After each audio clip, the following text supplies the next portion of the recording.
వేణుస్వామి అడగకుండానే జ్యోతిష్యాలు చెప్తారు. ఎవరైనా సరే జ్యోతిష్కులు సహజంగా మనం వెళ్ళి అయ్యా నాకు ఇట్లాగా నా జాతకం చెప్పండి, లేకపోతే నా ఆస్తి గురించి చెప్పండి, నా భవిష్యత్తు గురించి చెప్పండి, నా చదువు గురించి చెప్పండి, నా ఉద్యోగం గురించి చెప్పండి, నా వైవాహిక జీవితం గురించి చెప్పండి అని అడిగితే చెప్తారు. లేదా ఇద్దరి జాతకాలు తీసుకొచ్చి భార్యాభర్తల జాతకాలు, పిల్లల జాతకాలు తీసుకొస్తే అది చెప్తారు.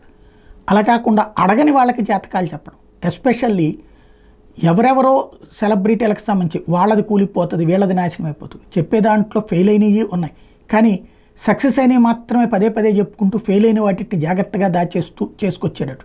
మన చంద్రబాబు ఓడిపోతాడు, ఎట్టి పరిస్థితుల్లో గెలిచే ప్రసక్తి లేదు, జగన్ భారీ మెజార్టీతో గెలుస్తాడు. ఏమైంది అది?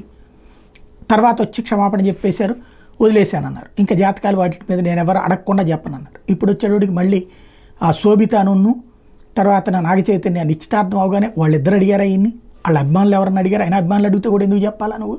నాగార్జున కుటుంబం ఏమైనా అడిగిందా, శోభిత కుటుంబం ఏమైనా అడిగిందా? అర్జెంటుగా అట్లాగా అవగానే ఇలా వచ్చేసేసి వెంటనే ఓ జాతకం చెప్పేసి వాళ్ళు విడిపోతారు 3 ఏళ్లలో. అదేమంటే ఇంతకుముందు సమంత చెప్పినప్పుడు అప్పుడు నమ్మలేదు వాళ్ళు. అసలు ఎవడు అడిగాడు నిన్ను? సమంత అడగలేదు, నాగ చైతన్య అడగలేదు. అడిగితే చెప్పడం ఒక ఎత్తు.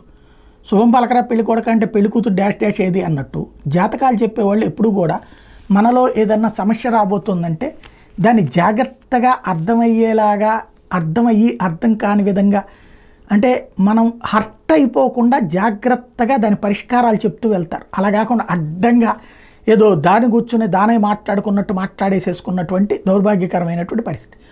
దాని మీద పెద్ద ఆగ్రహం. ఇంకో పక్కన పోలీస్ కంప్లైంట్లు, తర్వాత మహిళా కమిషన్ కంప్లైంట్లు, ఇవన్నీ వచ్చేటప్పటికి ఇప్పుడు వాళ్ళ ఆవిడ రంగంలోకి దిగింది.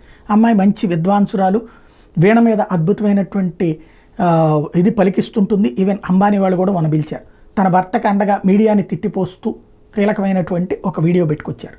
ఇక్కడ ఫస్ట్ కావాల్సింది వ్యాపారం చేసుకోదలుచుకుంటే వ్యాపారం చేసుకోవచ్చు. జ్యోతిష్యాన్ని ఒక వ్యాపార సంస్థలాగా పెట్టుకుని నడుపుకోండి. లేదా ఉంగరాలు ఇట్లాంటివి అమ్ముతున్నారు, అమ్ముకోండి. అది మిమ్మల్ని నమ్మిన వాళ్ళ దగ్గర చేయండి.